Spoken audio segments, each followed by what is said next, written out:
What's up, man? It's your boy Rebuke All Devils right here, man. We got this update coming from us, you know what I'm saying? From CBS to Chicago. You know, this is detentions remain high in Kenosha after police shoot Jacob Blake. So this is an update to the Jacob Blake story. And let's hear this update and let's get some more details on what transpired. But first, breaking news at this hour 18. Tensions remain high in Kenosha, Wisconsin, after a black man was shot in the back by police in front of his own children. A curfew goes into effect there in just about 2 hours, and Wisconsin's governor has called in the National Guard in hopes of preventing a repeat of what we saw there, the unrest last night. CBS News' Chris Tye is in Kenosha, about an hour north of Chicago. Chris, you've been there all day. At one point, things got too tense for the mayor to even have a news conference to talk about the shooting. Brad, they had to actually move the mayor back into the police department because the unrest hit a crescendo. In fact, protesters went to that building and ripped the door off of it because they were so upset. That was Monday afternoon. Take a look at a snapshot of what Sunday night generated. This is what's left of a burned out city vehicle.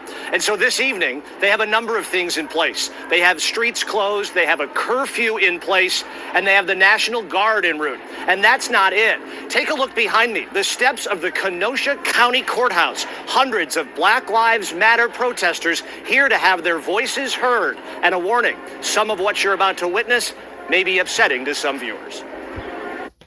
They didn't even know the kids was in the car. And I'm telling the woman cop, I'm like, can you please get back before I shoot you, get back. Shot by police yesterday in Kenosha was Laquisha Booker's fiancé, Jacob Blake, who she says had just finished breaking up an altercation when police shot him in the back as he was entering that vehicle. That don't make no sense that you treat somebody like that. Who unarmed, not giving you no problem, he ain't throw no punch or nothing. Exactly what happened in the minutes leading up to that moment yesterday being investigated by the state's Department of Justice tonight. Kenosha has a history of trying to do the right thing. But when the mayor switched an afternoon press conference to clarify the situation into a Q&A with Black Lives Matter marchers, things got so violent, the doors to the police department were ripped off. Some were pepper sprayed, and officers in full body armor stood guard. After that incident, the mayor did speak with reporters with this message for Kenosha residents and the family of Jacob Blake. Not think of anything that is harder than what just occurred to them and how that impacts them. And so the commitment that I make to everyone, make to their family, to the officer and everyone else, is justice will be served, people will be held responsible for their actions, and we will know the truth. In the hours that followed the shooting and the release of that Facebook video, the city saw its most violent night in a generation. Trucks set on fire, police attacked. Black Lives Matter leadership in southern Wisconsin aware that some may come here with alternate motives other than healing divides and instead stoking violence. But change, they say, will happen. We want justice all over America, but if we got to start here, we need to start here because this is where we live at.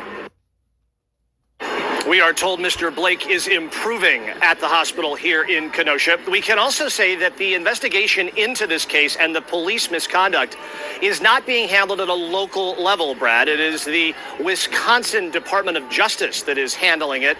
And so they want to make sure everyone in this town knows there will be no politics at play. And they actually hope that people hold out for the investigation to be complete before any judgments are made.